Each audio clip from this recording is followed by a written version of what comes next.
Bueno, en la clase de hoy vamos a hablar de descriptores visuales. ¿Alguien me puede decir qué temas son aquellos de los cuales ya hemos hablado en las clases anteriores referentes a visión computacional? ¿Todas las clases o...? En las de visión computacional. La última fue de directores de puntos de interés. No, fue de filtros. Filtros, ya, muy bien. Claro. Y antes de esa vimos una que era como de sensores.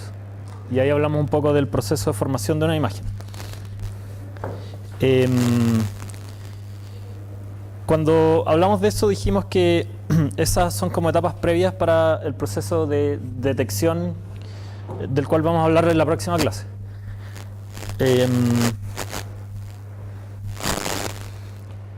Y esta también es una etapa previa. Bueno, de nuevo, a ver.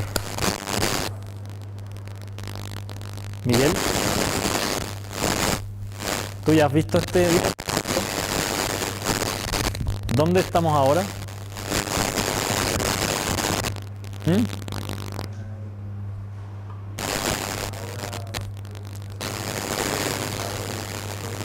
¿Sí?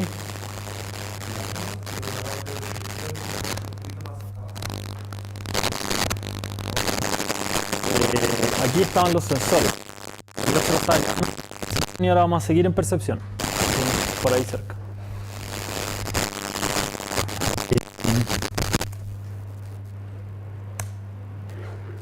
Y dijimos que teníamos en general en percepción o en visión computacional, en general en percepción este es un esquema bastante utilizado. Extraer ciertos features o puntos de interés con descriptores y a partir de eso detectar, sacar algunas características, reconocer la identidad o la instancia dentro de...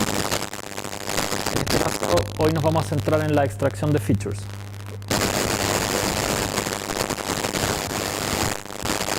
Entonces, la extracción de features tiene varias aplicaciones, pero una de ellas, que en verdad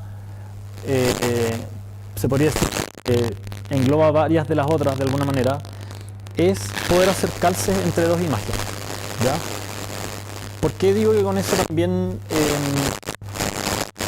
las otras? Porque, por ejemplo, una forma de detectar objetos es tener como una cierta imagen de muestra de un objeto, sea lo que sea ese objeto, y después en otra imagen ¿dónde está Wally? Este objeto que puede estar rodado y en otra escala, con otra iluminación.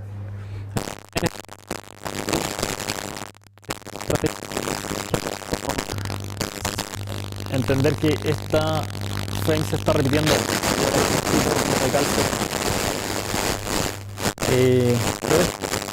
Estas imágenes también se pueden usar para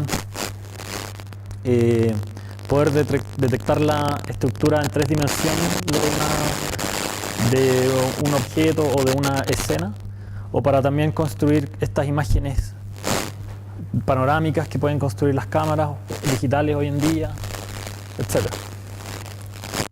Aquí hay dos imágenes que uno las podría calzar de alguna manera. ¿Ustedes saben cómo se podrían calzar? Si ustedes la tuvieran que calzar a mano, Roberto. No, pero si no método. Si yo te doy las dos fotos, ¿cómo las pondríais? ¿Ya? ¿Cuáles puntos en común buscaríais? Los picos de las montañas, como ese. Están ahí. Ese de ahí, ¿dónde aparece en la otra? No aparece. Bueno, la estrategia que menciona Roberto es precisamente la que vamos a tratar de usar. Sería utilizar una medida global. Tomar esta imagen y ponerla aquí encima y empezar a moverla por todos lados, achicarla, agrandarla, rotarla, todas las combinaciones posibles y para cada una de estas calces medir alguna medida global, por ejemplo la diferencia de las imágenes, o digamos como el error cuadrado. Resulta que esos métodos globales tienen un montón de problemas.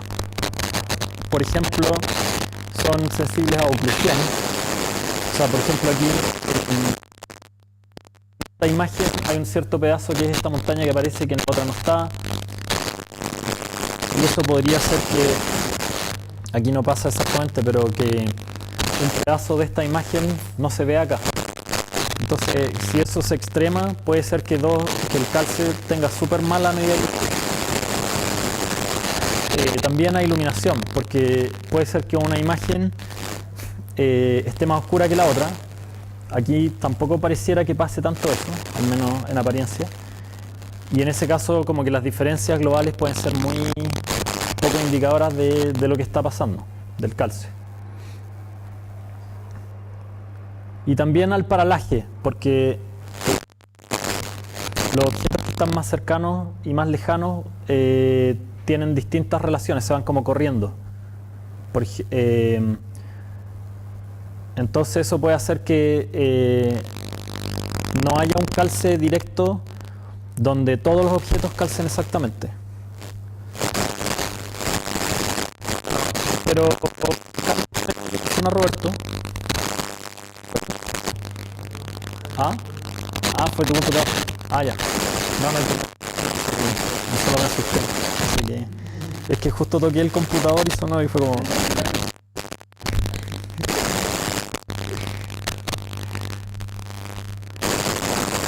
Esa superstición.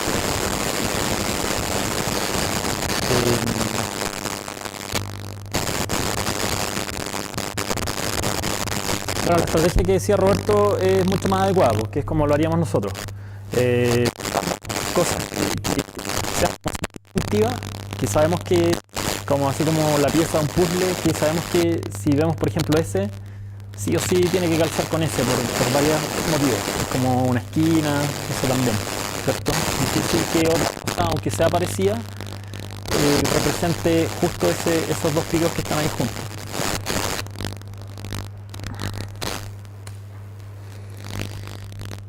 Bueno, entonces, más formalmente, la idea sería característico de interés en ambas imágenes y es tratar de calzarlo, o sea, tratar de encontrar pares donde dentro de ese par un elemento va a estar acá, un punto acá y otro acá, que correspondan a la misma parte de la imagen, y con eso puedo encontrar una cierta quizás transformación. O sea, de partida puedo decir si una región de esta imagen corresponde al mismo objeto que tiene otra región, quizás escalada, quizás rotada, y otras no. Por ejemplo, aquí quizás en esta parte, entonces a lo mejor podemos pensar que en esta imagen no aparece. Lo mismo con estas partes de acá, quizás no están en esta imagen. Pero además, de la otra, cuál es la rotación, la escala, los cambios de iluminación. Y entonces, si ya tenemos estos pares, podemos tratar de calzar la imagen. Y eso es lo que queda al calzarlas. No sé si se nota, pero aquí está un que está deformada la derecha, calza como en la izquierda. Aquí hay como también. Está como rotada, escalada, pero además como deformada en perspectiva, así.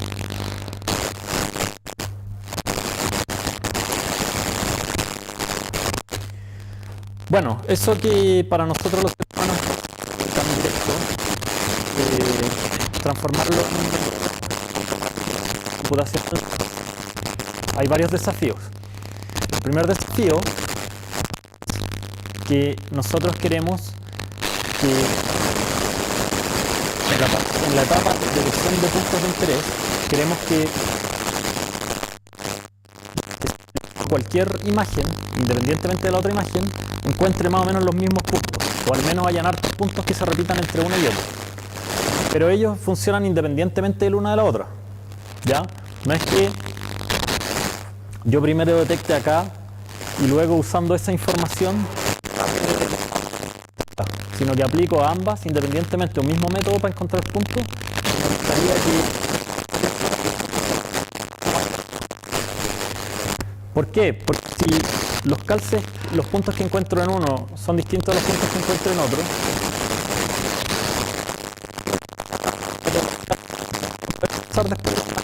porque, por ejemplo, si encuentro esos 4 acá y estos 4 acá, no voy a poder, o sea, ninguno calza.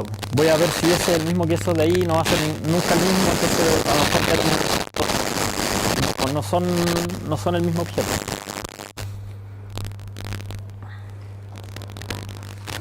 Entonces, dicho de otra manera, necesitamos un detector que sea repetible, que sea en distintas circunstancias, más o menos los mismos puntos.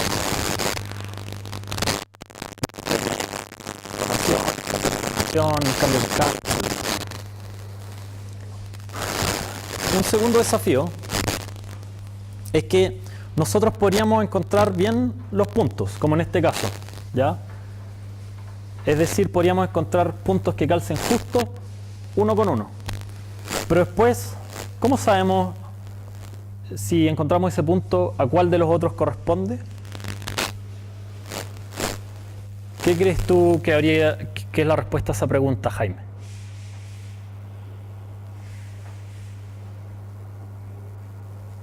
Tú.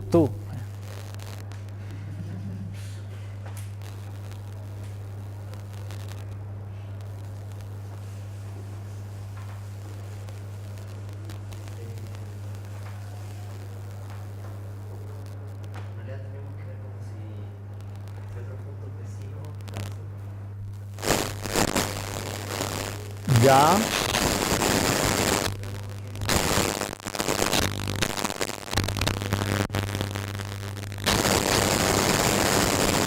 Ok, eso es como ver relaciones geométricas entre los distintos puntos.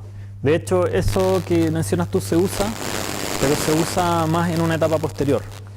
Primero se intenta hacer un calce, al menos en los métodos que yo conozco, punto a punto. Y para eso existe una estrategia que normalmente se sigue. ¿Alguien tiene alguna idea de cuál es esa estrategia? De nuevo, ¿cómo lo haríamos nosotros, David? Si yo te digo, supongamos que solo detectamos ese punto, ¿ya? Y luego acá detectamos estos 4 puntos. ¿Cómo podrías saber tú a cuál de esos 4 puntos corresponde este punto?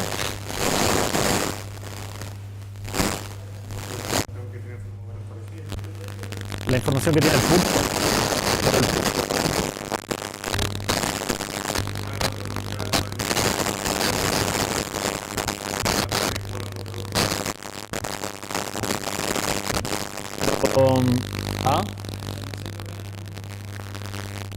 Claro.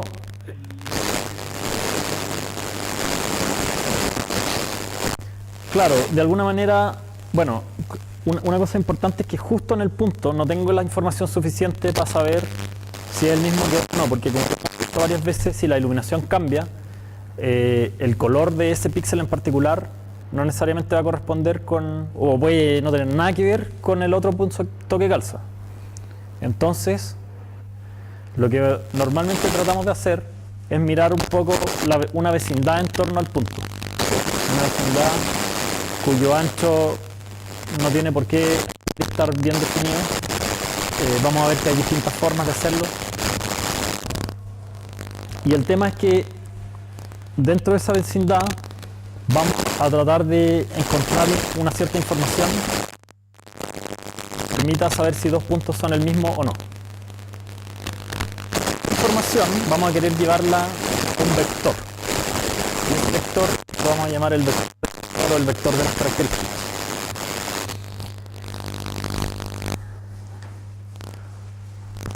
Un posible vector, por ejemplo, sería simplemente, yo podría hacer una ventana de 7×7 en torno al píxel y guardar en forma ordenada todos los píxeles, los colores de los píxeles que están ahí.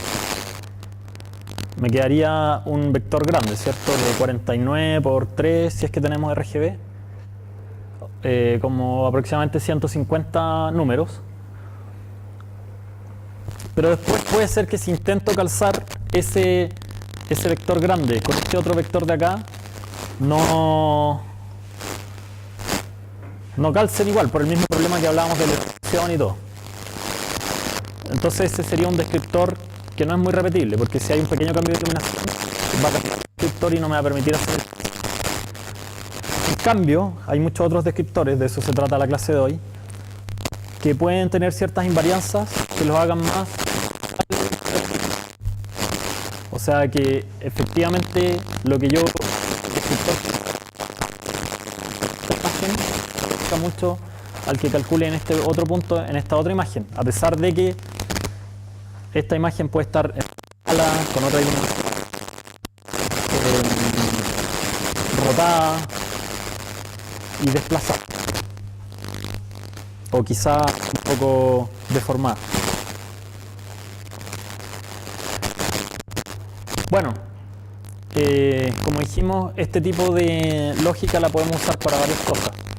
Una es reproducción en 3 dimensiones, cuando tengo 2 imágenes como estéreo, así como funciona nuestra visión, puedo tratar de obtener información 3D del entorno. Para eso podría hacer estos calces de puntos entre una imagen y otra. Sirve también para hacer tracking de movimiento, porque si yo tengo una secuencia de video donde hay una persona que está caminando, puedo tratar de detectar descriptores en esa persona e irlos siguiendo a lo largo de la secuencia de video, y con eso saber cómo se está desplazando la persona y quizás incluso sus partes como los brazos y eso. También puede usarse de objetos utilizando o detección utilizando un esquema como el que mencionábamos aquí, donde tenemos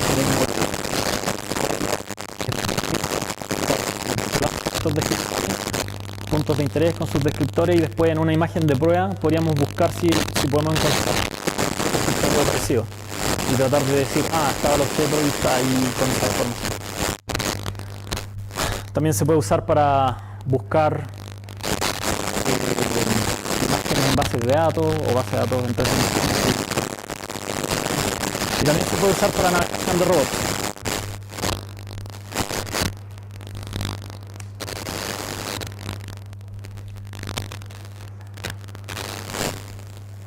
Bueno, volvamos al tema de encontrar los puntos de interés. ¿Cuáles son los puntos que nos conviene detectar? ¿Qué cosas les podríamos pedir? ¿Están ahí? ¿Alguien me puede explicar alguna de esas cosas que están ahí? Que de alguna manera varias veces las hemos visto. ¿Américo?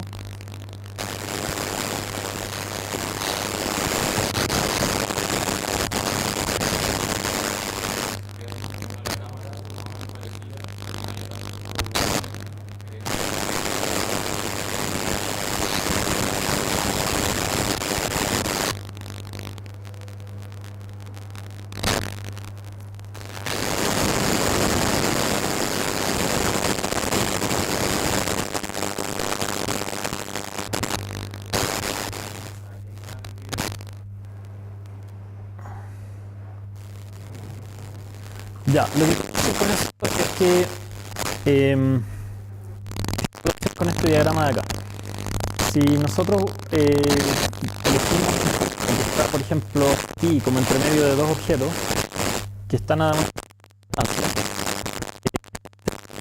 al tener 2 imágenes, por ejemplo, tomadas desde distintos puntos de vista, como un ojo izquierdo y un ojo derecho, va a haber un para desplazar el objeto que está más cercano con respecto al otro entre una imagen y la otra.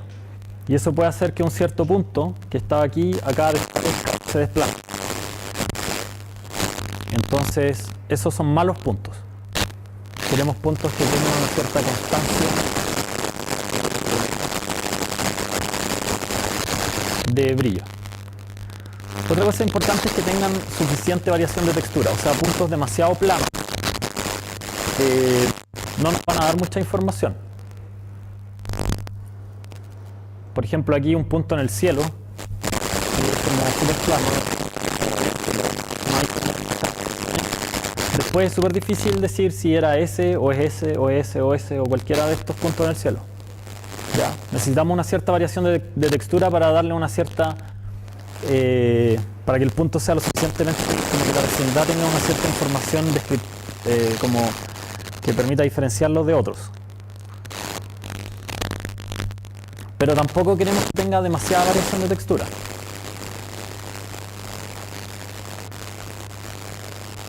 El cuarto punto tiene que ver con esto también. Y el quinto punto tiene que ver con que si estos puntos se están deformando demasiado, pues el constructor que cambiemos en un instante de tiempo sea que calculemos en otro instante de tiempo. Porque la vecindad cambió mucho.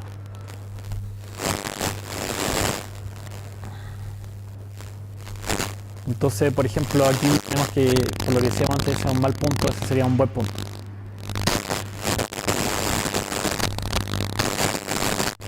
Bueno,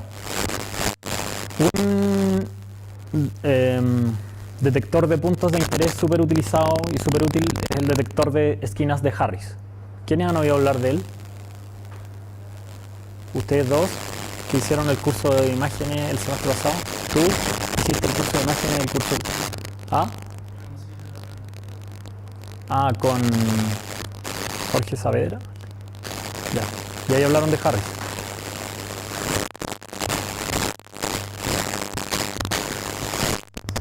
Para imagen. Ya, bueno. ¿Y se acuerdan de qué se trata Harris?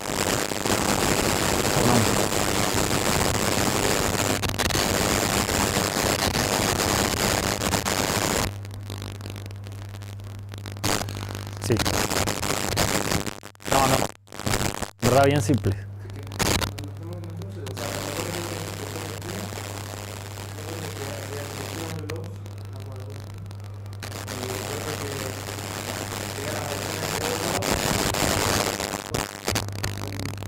Exacto. Sí.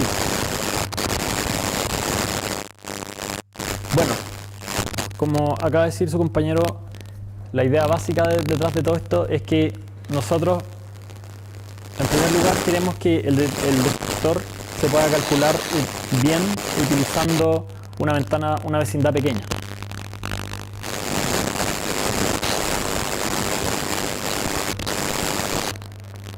Y lo otro que queremos es que para poder localizarlo a la vecindad, hay un gran cambio en el descriptor que calculamos. ¿Ya?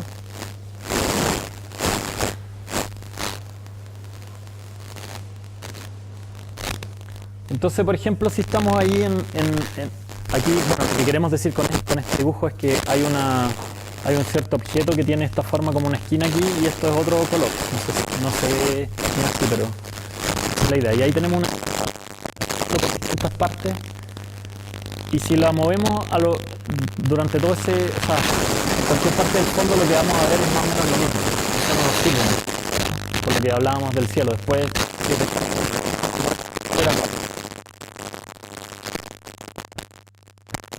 en estas regiones planas no tenemos muchos cambios si desplazamos la ventana. En esa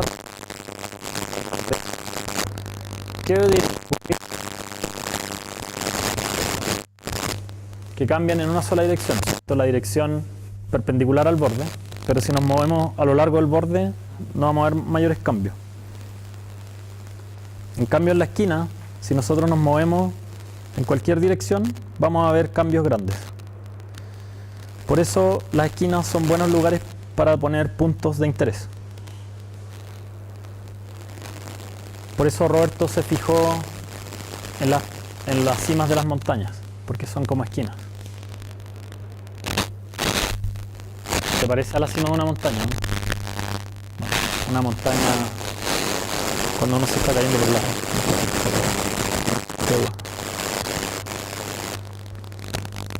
¿En serio?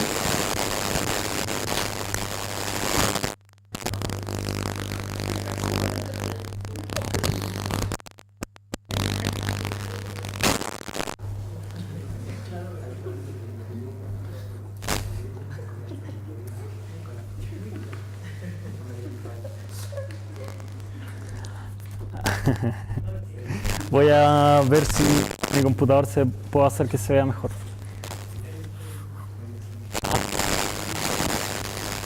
¿Un problema de qué? ¿De encoding? ¿De qué? O sea, yo creo que lo que pasa es que no tiene un font o algo así.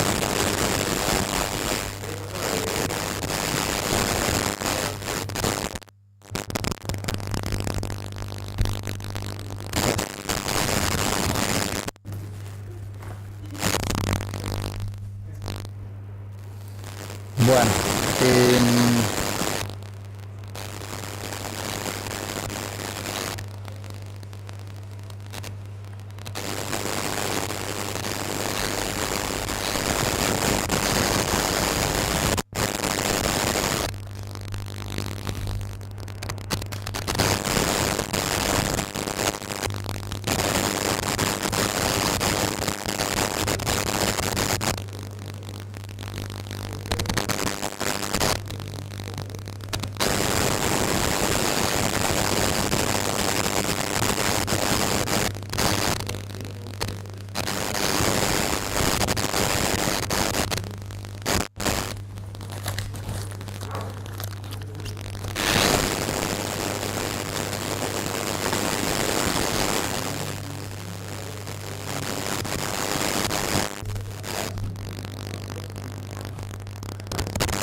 bueno,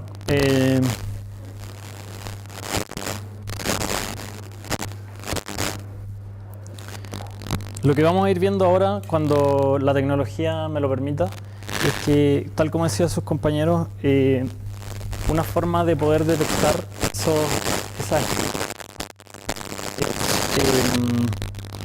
ver cuándo hay variaciones importantes en ambos ejes, ¿ya? Y para eso vamos a ir estimando como las derivadas parciales de la imagen o de la intensidad en una ventana a medida que vamos desplazando esa ventana.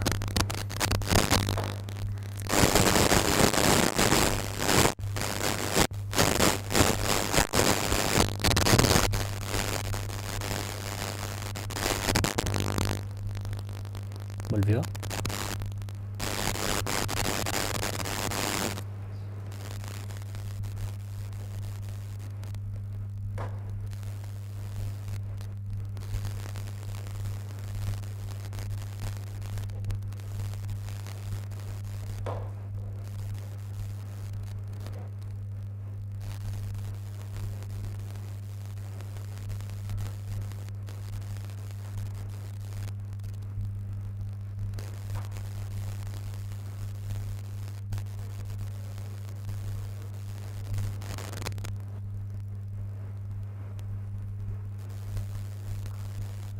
¿Pero qué es esto?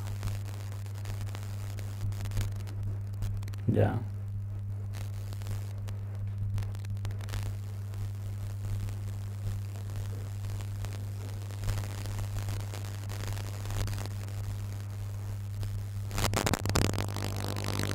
Bueno, ¿qué pasa aquí?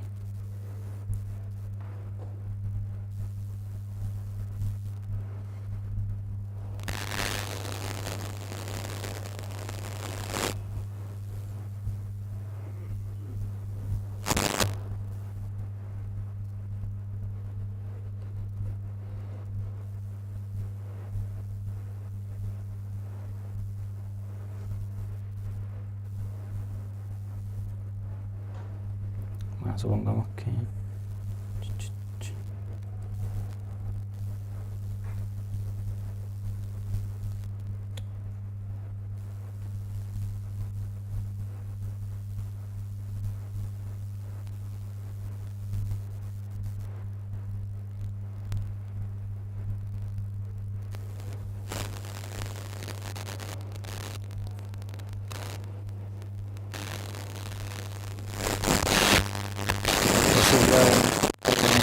de emoción de parte de usted.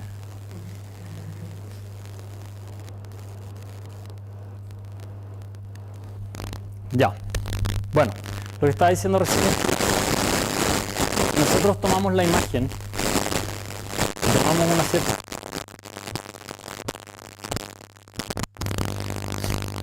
y luego calculamos la intensidad, me refiero a... no sé si hablamos de eso, pero cuando tenemos una imagen de escala de grises, la intensidad corresponde a qué tan cerca del blanco estamos. Si fuese un byte, por ejemplo, el negro correspondería a 0 y el blanco correspondería a 255, y cualquier gris a un valor entre medio. A veces tienen más de 8 bits de precisión. Cuando tenemos RGB, existe el mismo concepto, y de hecho para pasar de una imagen de color a blanco y negro, lo que uno hace simplemente es calcular la intensidad asociada a ese color. Y usa eso como el valor de acá.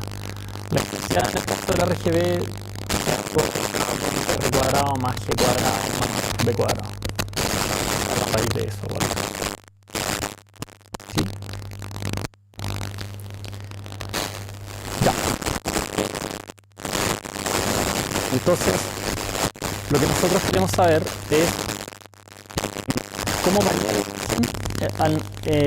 si nosotros hacemos un pequeño desplazamiento en la ventana. ¿Ya? En este caso, nosotros vamos a calcular un promedio a lo largo de esta ventana y vamos a desplazar la ventana un poquito en U sería la coordenada, un desplazamiento en la coordenada X, y D un desplazamiento en la coordenada Y. O sea, vamos a poner ahora una ventana en esto sería un desplazamiento U,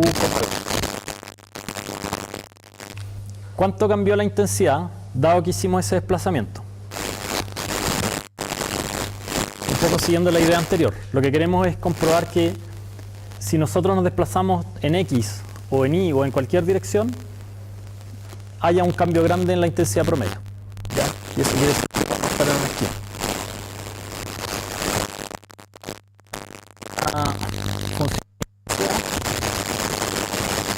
Y cuando la calculamos en X más sería la intensidad desplazada en V, en U, B.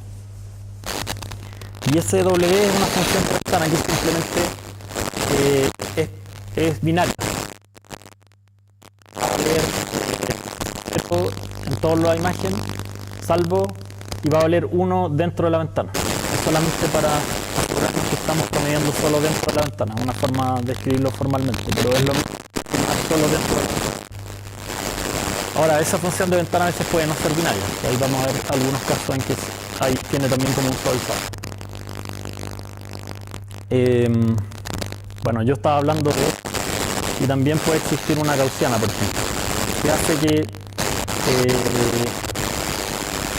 los píxeles que están cerca del centro tengan mayor peso que los píxeles que están más a las orillas de la ventana. Para poder calcular o estimar de lo que hablábamos, que era como el desplazamiento, o sea, el cambio que tiene la intensidad, el cambio promedio que tiene la intensidad, dados desplazamientos U, B, podemos aproximarla usando un Taylor de primer orden, y para eso gradiente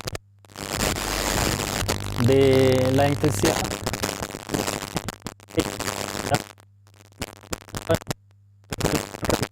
paso a paso, pero finalmente vamos a llegar a esta expresión, es una matriz, ya donde aparecen los distintos gradientes para de la aparece en función de u, b.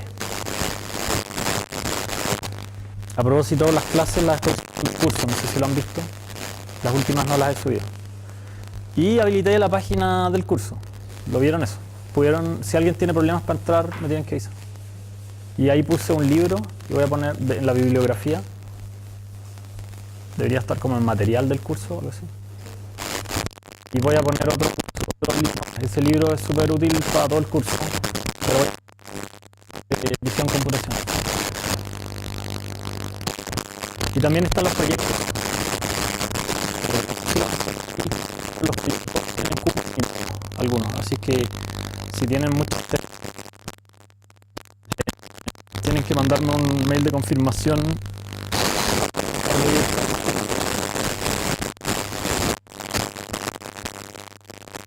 Confirmación formal. Ya. Entonces, como dijimos, finalmente, al hacer esta expansión de Taylor, nos vamos a quedar con esta forma cuadrática donde tenemos u, b traspuesto, o sea, v traspuesto acá, y acá tenemos esta matriz que depende de los gradientes de la imagen. Esa matriz de ahí le podemos llamar la matriz M. Y por lo tanto, vamos a llegar a esta aproximación de esta cantidad que es la que nos interesa, que es cuánto varía la intensidad promedio en u, b. ¿Verdad? Y esto es mucho más rápido de calcular que todo esto, porque si calculáramos eso siguiendo la fórmula original, nos quedamos con una suma y hacer muchas multiplicaciones. Está el cálculo de la matriz que sale directamente de reemplazar lo que estaba en la otra fórmula. Y fíjense que ahora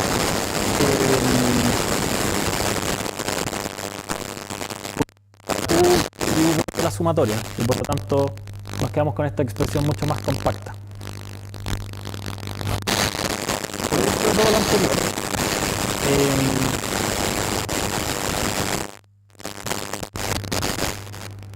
nosotros podemos hacer un análisis de valores y vectores propios de esta forma cuadrática y vamos a llegar a que esto corresponde, o sea, de la matriz M, esta función E tiene una elíptica, ¿ya?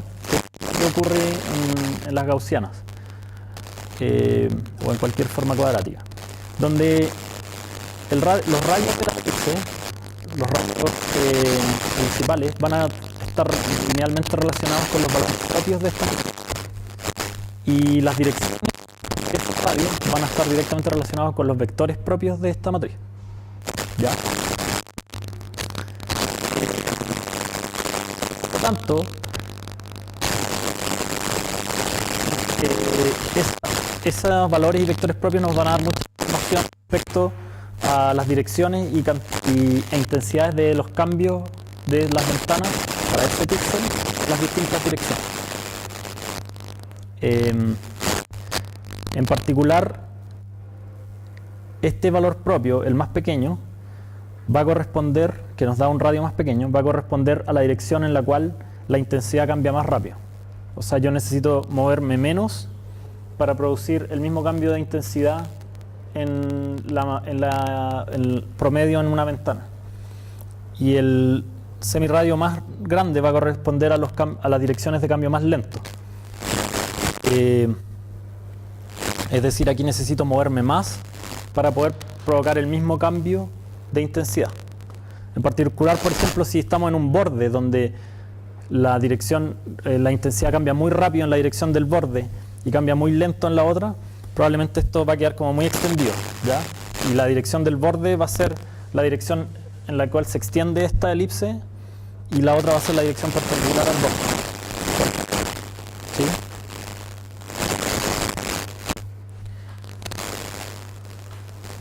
Ahí tenemos distintos ejemplos. Si nos paramos ahí y hacemos un zoom, esta sería como la ventana que veríamos, súper pixelada, porque cada uno de esos corresponde efectivamente a un píxel. Aquí lo mismo, pero ahora además dándole como una altura relacionada con la intensidad. Y vemos que en este caso, relacionada con con los cambios de intensidad, aquí vemos que para ese punto los dos valores propios son grandes. ¿Qué quiere decir eso?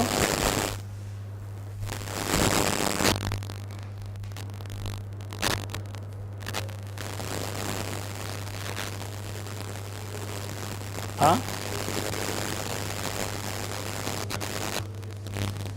Claro, quiere decir que la intensidad cambia rápido en ambas direcciones. Y eso se puede ver fácilmente acá. Aquí hay como un pic de intensidad y en cualquier dirección que nos alejemos va a disminuir rápidamente. En un borde, en cambio, como aparece ahí en ese techo,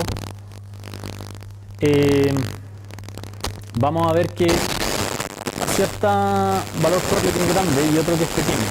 Y por lo tanto la intensidad va a variar en una dirección y va a variar súper rápido. Es lo mismo que ya habíamos dicho. Y en una zona plana como esta, tenemos que los dos valores propios son pequeños y por lo tanto cambia lentamente en ambas direcciones. Estos dos últimos casos son los que no queremos. Entonces, podemos hacer como un cierto, movernos al espacio de los valores propios y tratar de ahí buscar las zonas más apropiadas. Si ponemos en este espacio, en este eje, el valor propio y en este eje el otro valor propio, vamos a tener que, cuando los dos son pequeños, que sería este triángulo de acá, tenemos una región plana, ¿ya? Donde hay pocas variaciones en las direcciones. Si por otro lado nos vamos pegaditos a uno de los bordes de acá, vamos a tener un borde en esta dirección, ¿ya? Quiere decir que un valor propio es mucho mayor que el otro. Y análogamente por acá vamos a tener un borde en esa otra dirección porque ahora el otro valor propio es mucho mayor que el primero.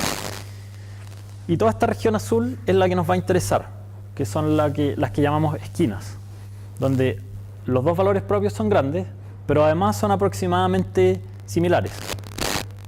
No hay uno que domine mucho al otro.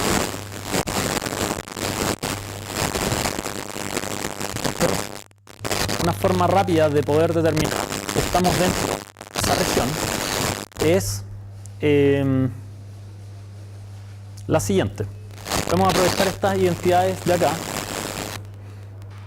que el producto de los valores propios es igual al determinante de la matriz y que la suma de los valores propios es igual a la traza de la matriz. La traza es la suma de los elementos de la diagonal. Y con eso podemos construir este cierto criterio para encontrar una esquina. Sería decir como que el producto sería decir, este valor es igual al producto de los valores propios menos una constante por la suma de los valores propios al cuadrado. Ronnie está bien. ¿Escuchaste lo que dijo? O es que quería hacerte una pregunta, pero si no, le pregunto. Ya le pregunto a alguien más, no te preocupes. Pablo, ¿por qué crees tú que esta expresión después decirnos si algo es una esquina o no? ¿Cuál era el criterio para decir que algo era una esquina?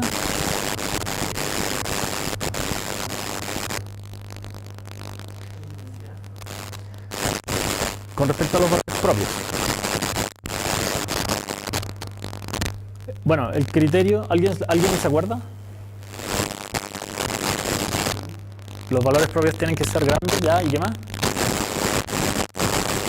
¿Roberto? No. Sí. Sí, el valor absoluto.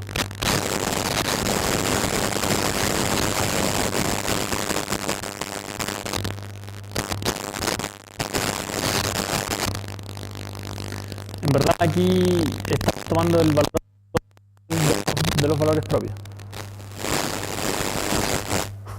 Ya, porque, o sea, perdón, Jaime, ¿qué estabas diciendo? Que tienen que ser grandes y qué más, en magnitud.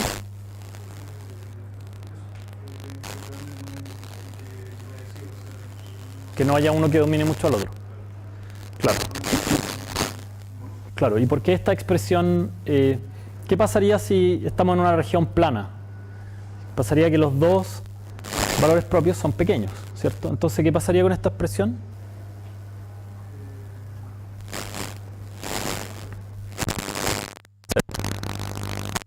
Ahora, ¿qué pasa si estamos en un borde? Quiere decir que uno de los dos domina mucho al otro. Entonces, ¿qué debería pasar con esta expresión?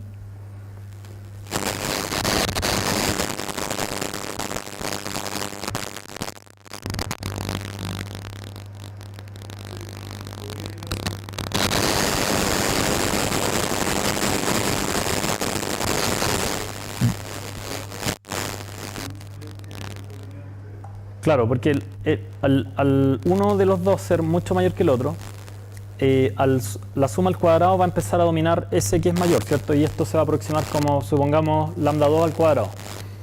Si eso lo multiplicamos por este k, que es un parámetro de esta cuestión, eso eventualmente va a llegar a ser mayor que lambda 1 por lambda 2, ¿cierto? Y va a hacer que ese r sea negativo. Entonces, en los bordes, eventualmente el valor de r debería ser negativo. ¿Qué pasa si, en otro caso, cuando son grandes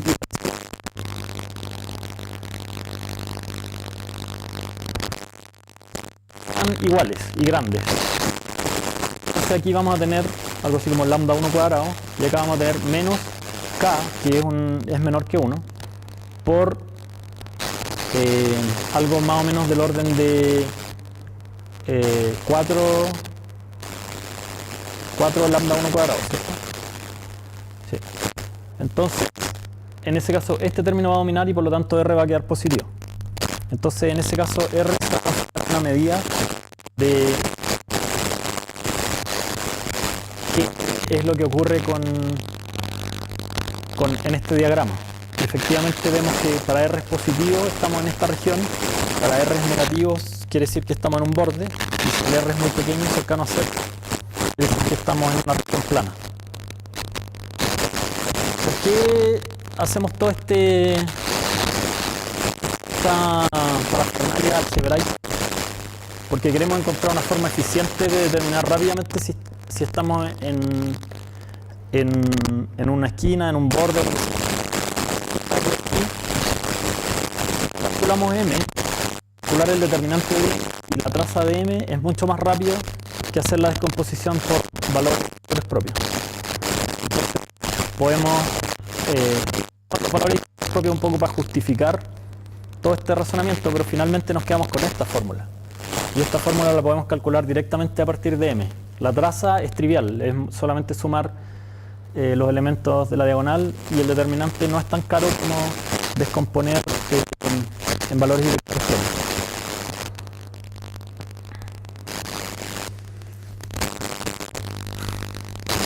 Lo que vamos a hacer es, sobre todo calcular r, y vamos a encontrar los máximos locales de r. Y además vamos a poner un umbral. Entonces, para los chicos, o en los bordes, donde es negativo, no va a pasar nada. Y cerca de la esquina vamos a tener regiones donde r va a ser grande y positivo. Y ahí vamos a tomar los máximos locales. Esos van a ser nuestros puntos descriptores, nuestros puntos de interés. Aquí tenemos un ejemplo del detector paso a paso.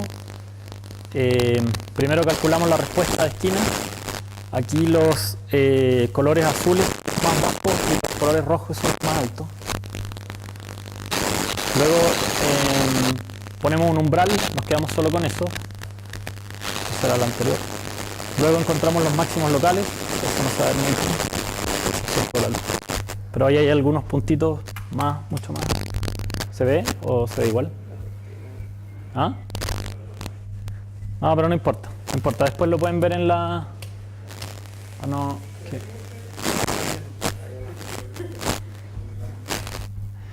En la diapositiva después lo pueden ver. Y aquí no se ve solamente, pero hay unos puntos rojos donde está el resultado. ¿Ya? Y más o menos se puede ver que calzan entre esta imagen y esta otra, a pesar de que el objeto está deformado, porque el cuello está doblado, está chueco, la iluminación es súper diferente entre una imagen y otra, y aún así hay hartos calces entre una de estas vacas surrealistas y la otra.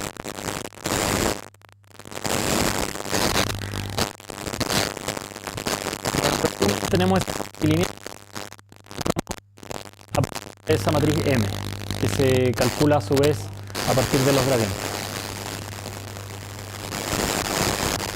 Como ya dijimos, el detector ideal debería ser invariante a cambios en la escala, o a la perspectiva, y también a la oclusión parcial.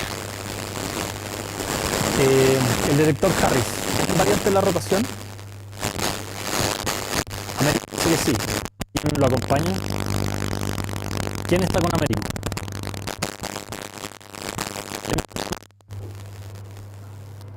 Ganó Américo.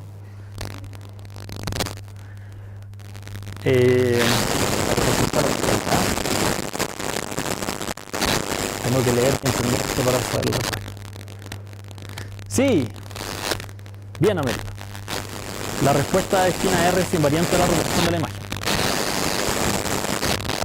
Que lo que va a ocurrir simplemente es que van a cambiar vectores propios, pero los valores propios se van a mantener. Y por lo tanto, R se va a mantener. Porque R no depende de los vectores propios, depende solo de los valores propios.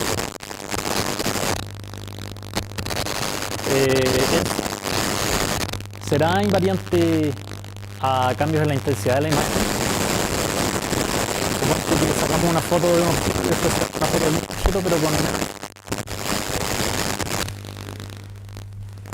No está tan convencido. ¿Quién está con eso? Menos gente que con Américo. Pero Américo está con eso. Ya. Ojo que Américo está con eso.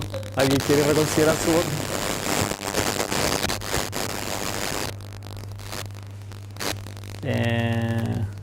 Hay una invariancia parcial. Usan las derivadas. Si nosotros movemos la intensidad como aplicándole un offset, o sea, por ejemplo, si aumenta la luz de manera que todos los píxeles le aumentamos en una constante la intensidad, el R no va a variar. Pero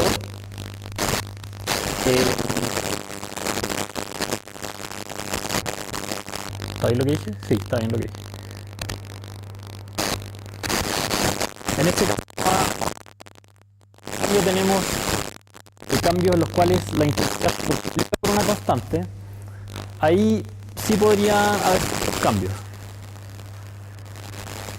En el sentido de que los máximos locales se van a mantener. ¿Ya? Los máximos locales de R se van a mantener. Pero puede ser que algunos de ellos, que en un caso no pasaban el umbral, como ese de ahí, si ahora escalamos el R, sí pasa en el umbral. Y por lo tanto este punto aparezca en esta imagen más luz y en esa con menos luz no aparezca. ¿Sí?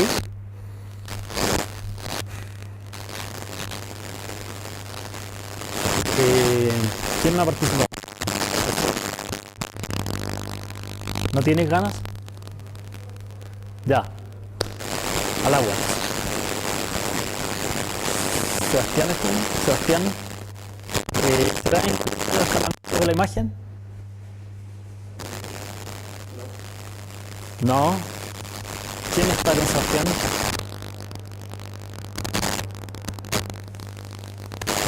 Nadie está con Sebastián. Américo, a lo mejor si tú lo apoyas.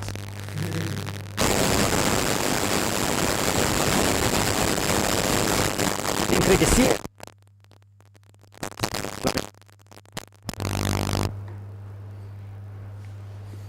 Ya, o sea, usted está en general con Harris. No. Bueno, la respuesta es que no es invariante al escalamiento. Sebastián tenía razón. Nadie te acompañó, pero tú te mantuviste firme en tu posición. Muy bien, Sebastián. No sé si a veces hay que decir que sí a la masa.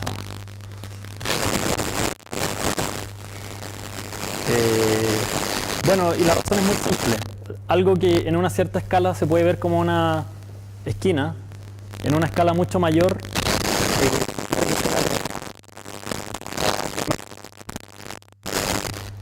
o pensemos en lo siguiente, teníamos ese puntito, puede ser como un puntito brillante, que en el ejemplo que vimos antes era una esquina, ¿cierto? Porque tenía mucha variabilidad en una dirección y en otra. Pero si ahora nos acercamos tanto como para que esto llegue a crecer mucho, ese puntito puede llegar a ser más grande que la ventana. Y por lo tanto se va a transformar en una región plana.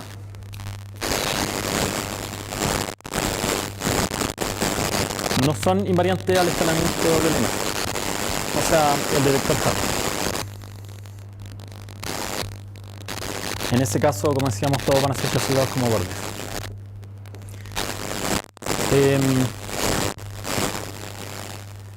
Se puede cuantificar un poco cómo va variando el performance del detector Harris para distintas escalas. Hay estudios prácticos de eso, como este paper que ya está bastante viejo, de hace 15 años. Por ejemplo, si uno compara pares de imágenes y trata de ver cómo se pueden mantener los correspondencias en función de las correspondencias posibles, vemos que esa tasa va decayendo a medida que se va escalando la imagen. De la siguiente manera, o sea, si con la escala, con un pequeño cambio de escala, esa tasa está como cerca de un 80%, pero si ya nos vamos, por ejemplo, a una imagen del doble del tamaño, llegamos como a un 20%, o sea, prácticamente nada. Se pierden casi todos los calces posibles. Y ya si nos vamos a 3 veces el tamaño de la imagen, llegamos a menos de un 10%. Ya no sirve de nada, en verdad, sirve muy poco. Ahí está el paper. Entonces, bueno, esto ya lo hemos dicho varias veces, queremos tratar de detectar los mismos puntos sin importar los cambios.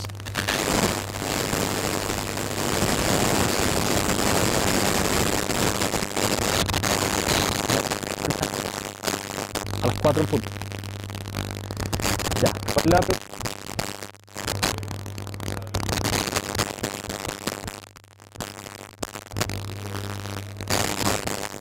debería ocurrir más o menos lo mismo, porque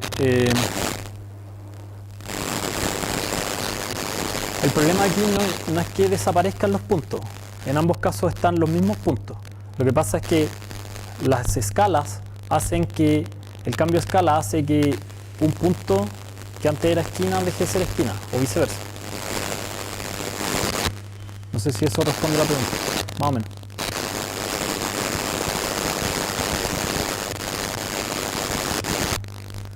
O sea, lo que era una esquina, si se agranda puede dejar de ser una esquina porque puede pasar a ser una región plana, y si se achica puede que desaparezca.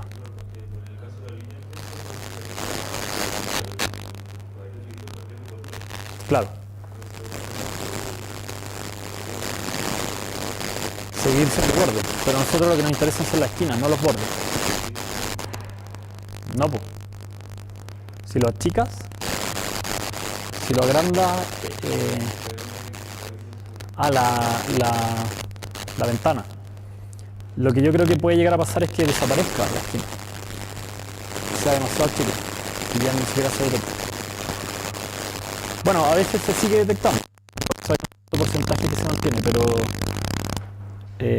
yo creo que muchas veces que se transforma en borde o en región plana o desaparece. Bueno, los distintos cambios que podríamos tener son cambios de rotación, similitud, o sea, de escalamiento, afín, que son estos cambios donde multiplicamos esto por una matriz, algo así como una matriz homogénea, pero que no es homogénea, como las matrices de los parámetros intrínsecos de la cámara, que pueden producir también este tipo de formaciones, ¿ya? De escalamiento más una cierta distorsión en un eje. O sea, como que le ves esto con eso. Y un cierto cambio de intensidad también afín, que sería como esta imagen la multiplicamos por un factor y le sumamos otro parámetro.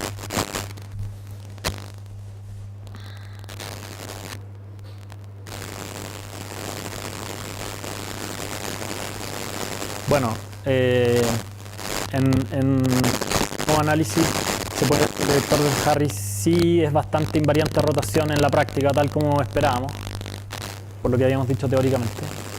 Eso lo ya. Y ahora la pregunta es cómo podemos hacer que tener una detección que sea invariante.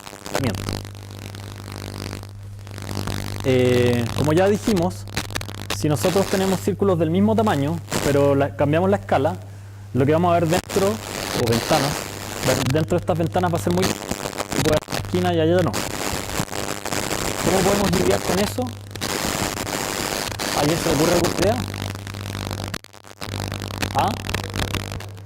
Agrandando la ventana. Ya, ok. Podemos probar con distintos tamaños de ventana. Probar con distintas... Vamos a hacer como algún tipo de procedimiento multiescala. En la clase pasada hablamos de... Esa sería una opción, usar pirámides y ver, detectar distintas...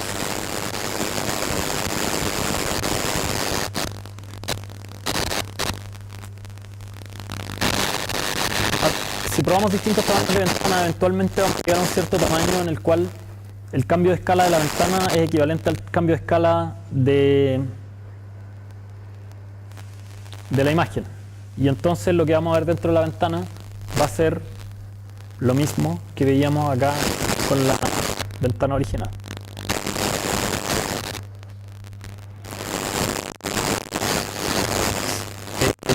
El tema es que nosotros no sabemos a priori cuál es la escala de cada una de las imágenes. Entonces tendríamos que probar todas las escalas en una imagen, probar todas las escalas en la otra imagen. Y el tema entonces es cómo sabemos cuál escala de esta imagen. La escala, por ejemplo, aquí querríamos que responde a este círculo que está en rojo. Pero ¿cómo vamos a saber cuál escala? ¿Cómo vamos a hacer? ¿Idea?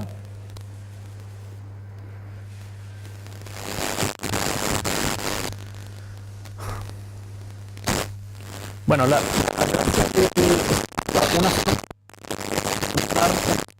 que nos permita determinar la escala.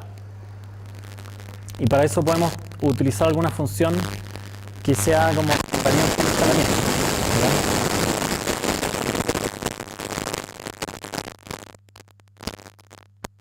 Ejemplo, la intensidad promedio.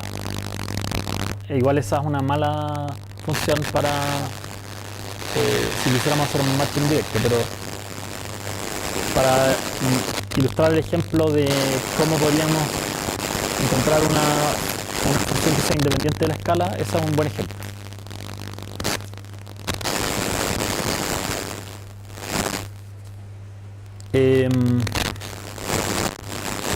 Y por lo tanto nosotros podemos calcular esa determinada función para una cierta... ¿Ya?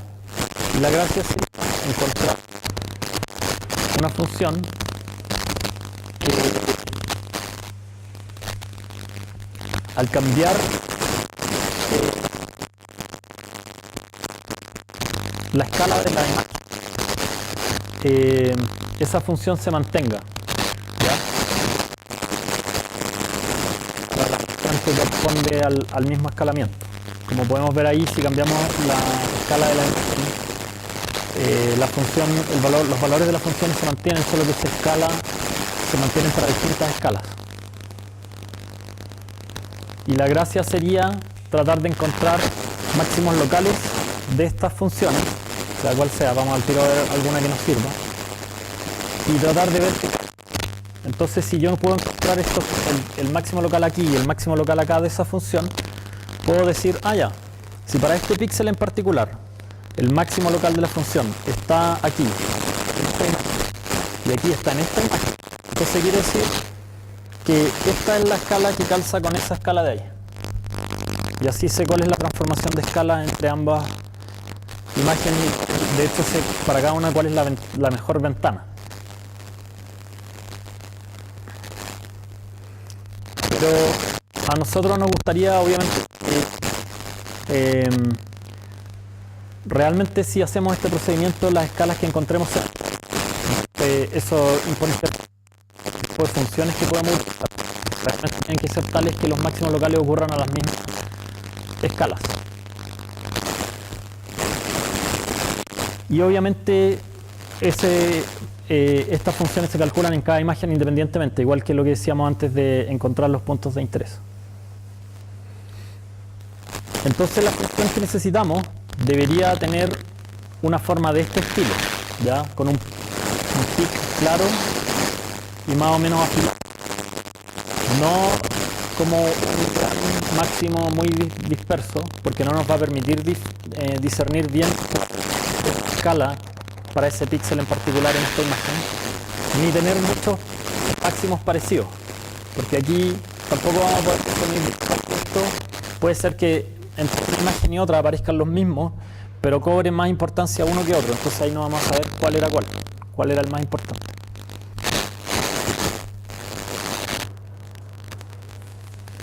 Entonces, una buena función debería responder al contraste, o sea, un cambio local.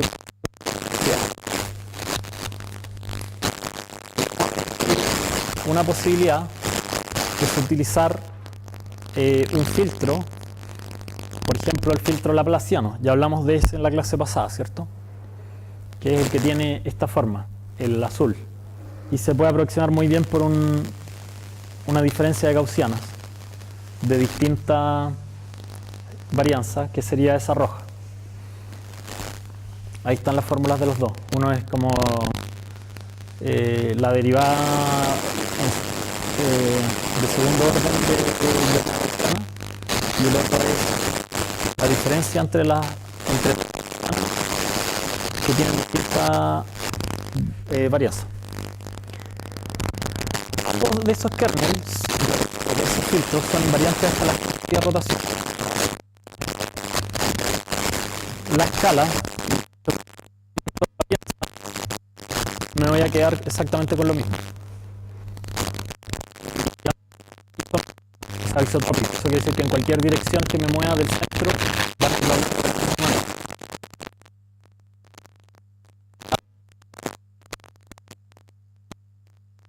Habíamos hablado de esto en la clase pasada. Y entonces uno puede construir ciertos variantes escalares. Uno de ellos sería Harris más laplaciano, que usa... ¿Qué pasó? ¿Tú lo sabías? ¿Tenían una apuesta al respecto?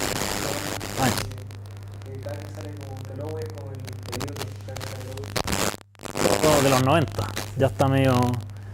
O sea, sigue siendo muy importante el trabajo que hizo, pero hay otros... Muchas de las cuales vienen de su trabajo, de los y hay otros descriptores que se podrían usar más hoy en día.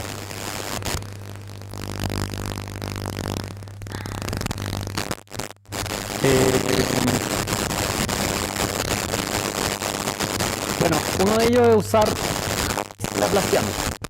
Lo que en este caso es, construimos una pirámide, o dicho de otra manera, aplicamos distintos ventanas de distintas escalas en la misma imagen, y con eso construimos como un espacio en 3 dimensiones, ¿cierto? En las dimensiones de la imagen, la respuesta de Harris, que sería lo mismo que aplicar Harris en cada una de las escalas. Pero luego, cuando queramos encontrar la escala, también vamos a buscar laplaciano en esa escala. Y con eso vamos a estar encontrando la escala donde hay mayor contraste local. ¿Se entiende? Entonces probablemente para distintas escalas Harris nos dé en el mismo píxel máximos locales para distintas escalas en la misma posición. Pero luego, si queremos saber cuál es la escala característica de ese píxel, buscamos en el espacio del laplaciano, donde esté el máximo laplaciano, cuál es la escala que tiene mayor contraste. Y esta suponemos que se independientemente de la escala. O este procedimiento después, una imagen que tiene este mismo objeto o esta misma parte, pero en otra escala, entonces se supone que el máximo local del laplaciano debería aparecer en la escala. ¿Se entiende? Más o menos. ¿Alguna pregunta?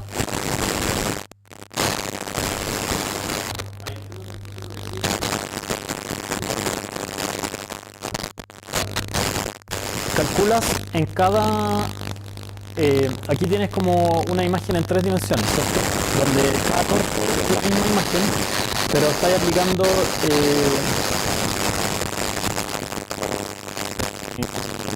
el detector de Harris y el laplaciano a distintas escalas. Y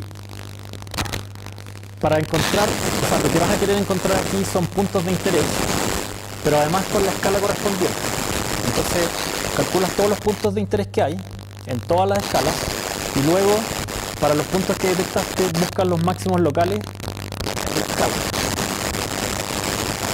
del laplaciano. Y eso te va a dar la escala que corresponde a ese punto, como la escala característica máximo contraste.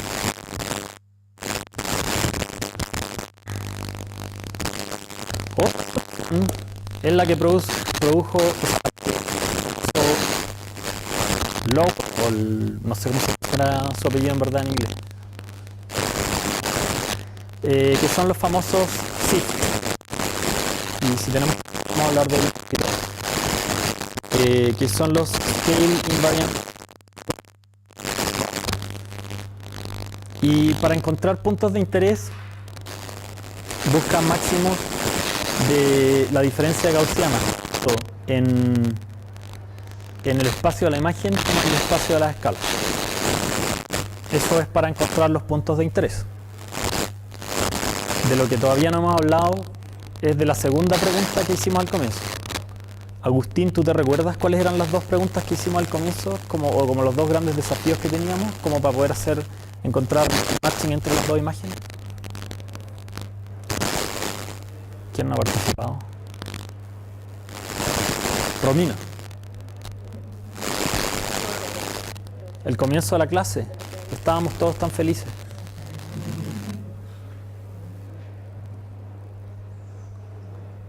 Pensé que para todos había sido inolvidable. Ronnie. Ya, dijimos que habían 2 grandes desafíos. Uno era encontrar los puntos de interés que fueran repetibles. Y 2 era poder, de alguna manera, saber cuál punto era cuál entre una imagen y otra. Y para eso dijimos que teníamos que encontrar un buen vector de descriptores. De eso no hemos hablado, solamente hemos hablado todavía de encontrar los puntos. Bueno,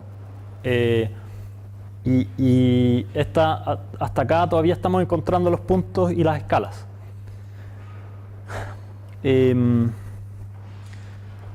Si ahora hacemos este mismo análisis que estábamos haciendo antes, vemos que Harris tenía este comportamiento malo que recordábamos, que para pequeños cambios de escala tenía una tasa de repetibilidad muy baja. Vemos que el SIFT, o el detector que se usa en el paper de SIFT, tiene un comportamiento mucho mejor de invariabilidad a la escala. Y usar el detector Harris laplaciano, que fue el que estaba más arriba, tiene un comportamiento mejor todavía que el de los puntos que están en el paper de SIFT. ¿Ya? Ahora, yo diría que la mayor gracia del paper de SIFT no son sus puntos de interés, sino que son sus descriptores. Y de eso vamos a hablar ahora. Descriptores, de nuevo, es un vector que mira la vecindad de un punto a una determinada escala. Ya sabemos que no solo detectamos un punto, sino también una escala, como el tamaño del círculo de la vecindad que vamos a mirar. Y mirando esa vecindad, anota un cierto vector que nos permite saber si ese punto es el mismo que otro que veamos en otro lado. Igual hay que tener cuidado un poco con los gráficos, porque cada persona cuando saca un paper trata de conocer imágenes donde su descriptor, su score de puntos sea mejor. Igual como Glossy, Schultz, todos los papers que sacan, cada uno tiene, mi descriptor es mejor que SIFT, pero aún así sigue usando SIFT como el mejor descriptor. Depende. No, sí. O sea, lo primero que dijiste es indudable. Cualquier gráfico como este, que está hecho en el fondo con un set de imágenes, no es una verdad absoluta. De partida porque no existe como el set universal de imágenes. Siempre el set de imágenes van a tener algún sesgo desconocido. Y además, como dices tú, muchos autores, a lo mejor inconscientemente a lo mejor alguien que quiere escribir un paper podría seguir como el algoritmo de ir mejorando su método y ir cambiando los datasets hasta llegar a un buen resultado. Y obviamente que en ese proceso puede que justo llegue a un buen resultado con un set de imágenes y publique eso. Entonces, aún así yo te diría que, insisto que Sift es súper poderoso, pero yo tengo la impresión de que sobre todo lo que más se usa y lo más bacán del paper original son más los descriptores que la detección de los puntos de interés. Sí, absolutamente. El problema, y hay muchos otros de los descriptores que tú mencionaste que son posteriores, que, como por ejemplo Surf, que no dicen que son mejores que Sift, sino que dicen que son más rápidos, porque Sift es un poco lento. El paper original de Cordero Smith salía que tenía mejor reconocibilidad así que Sift. Ah, ya. El que los inventó decía que eran mejor que Sift, además de más rápido. Pero después como que todo el mundo llegó al consenso que en verdad son un poquito peores, pero son mucho más rápidos. Sí. No, pero es súper importante el alcance que haces. En todo caso, el hacer una discusión como muy acabada de este tipo de comparaciones está fuera del alcance de esta clase y del curso. Más bien la idea es como mostrarles esta familia de herramientas, digamos, y estas van a seguir evolucionando. O sea, si no hay algo mejor que Sift, va a aparecer algo mejor que Sift. Y han aparecido otras cosas que se usan más hoy en día para reconocimiento de objetos y cosas así. Bueno, sigamos, que ya nos queda poco tiempo. Nos quedan 5 minutos. ¿Cuántas diapositivas nos quedan? Para ver si las vemos todas o vemos hasta una parte nomás. Estamos en las 54. Ah, no, estamos bien. Vamos a ir un poquito rápido, yo creo que las vamos a alcanzar a ver todas. Creo que sí, sí.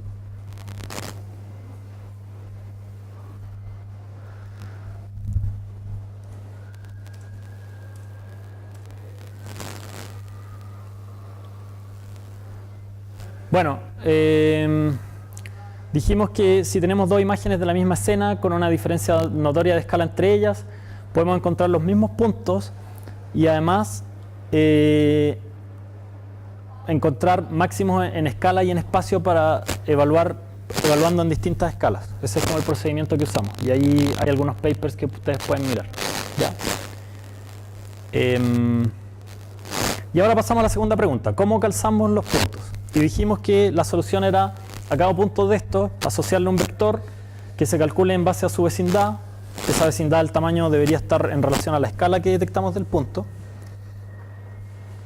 Y queremos que ese descriptor, al igual que la detección de los puntos, sea invariante a todas las cosas que dijimos que queríamos que fuese invariante, que además sea distintivo, o sea, que el descriptor que yo encuentre acá sea distinto al de cada uno de estos otros puntos, ¿ya? Porque después cuando lo compare con todos estos de acá, creo que sea fácil decir, ah, era ese. Y que no se parezca mucho a ninguno de los otros. Porque si se parece mucho no voy a saber cuál es cuál. Que sea lo suficientemente abundante, ¿ya? No me sirve encontrar 2 puntos acá y 2 puntos acá, ¿ya? Porque puede ser que si no es lo suficientemente abundante no aparezca ninguno en algunas imágenes y no pueda hacer ningún calce. O que tenga tan poquitos puntos que pueda saber como, ya, este punto corresponde con ese, pero no puedo saber si hay una rotación, si hay un escalamiento, si hay una deformación, etc.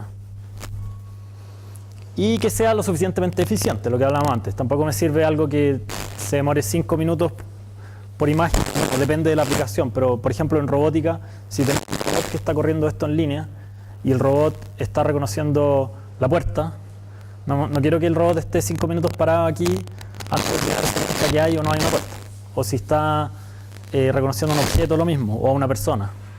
Queremos que sea avispado, ¿ya?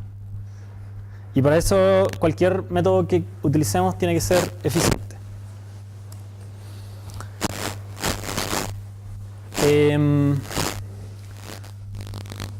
Bueno, un cierto descriptor podría ser la misma respuesta de esquina de Harris, ¿ya?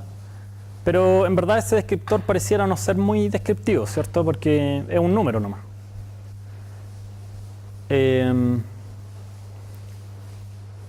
Si a eso además le agregamos la dirección dominante del gradiente, que la podríamos sacar de estos vectores propios de los que hablamos en algún momento, ya tendríamos un descriptor un poco más descriptivo.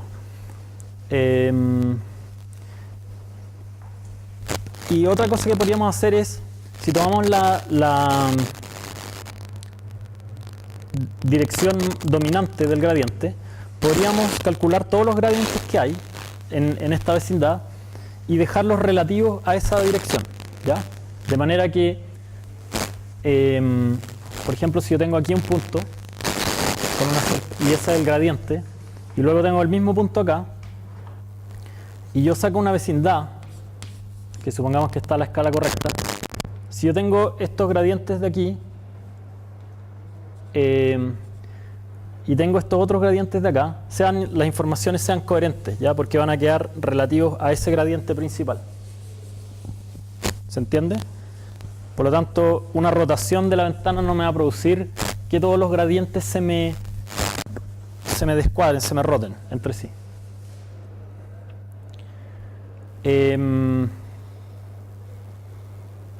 Entonces podemos usar la escala que determinamos en el detector para calcular un descriptor en una ventana normalizada, es lo que estamos diciendo aquí. La ventanita debería estar en un tamaño relacionado a la escala y a la rotación principal.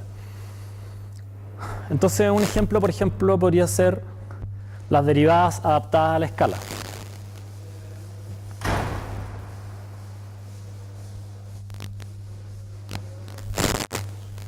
Esto son el gradiente con respecto a x y esa sería la escala. Lo multiplicamos por la escala.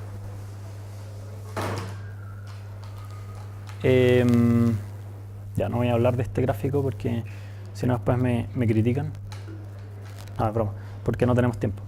Y no se nota muy bien, pero aquí hay dos figuras donde aparece un camión.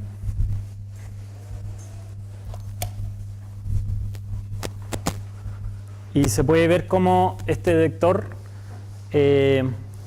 encuentra estos puntos de interés con sus respectivas escalas y a partir de eso puede sacar estas vecindades.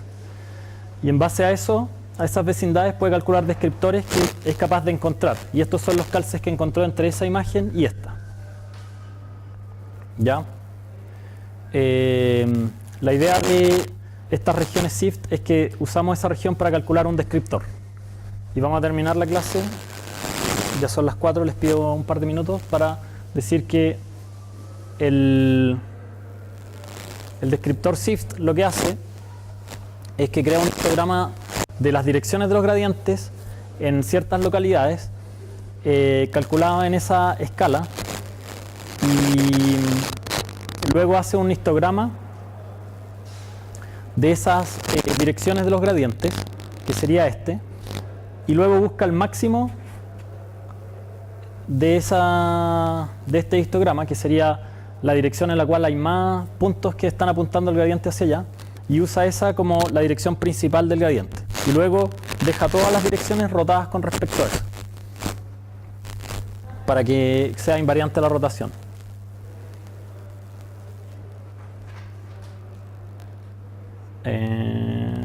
Vamos a saltar esto. Y finalmente, creo que esta es la última cosita, sí.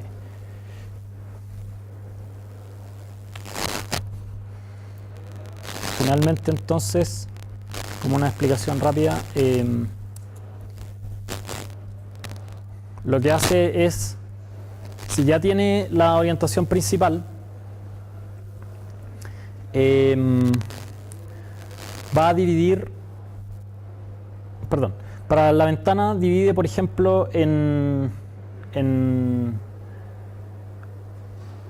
subventanitas de 8 por 8 subventanitas, y para cada una de estas calcula el gradiente, o píxeles, para cada uno de esos calcula el gradiente, y luego calcula estos histogramas localmente, así, en ventanas de 4 por 4, que serían 4 ventanas, ¿ya?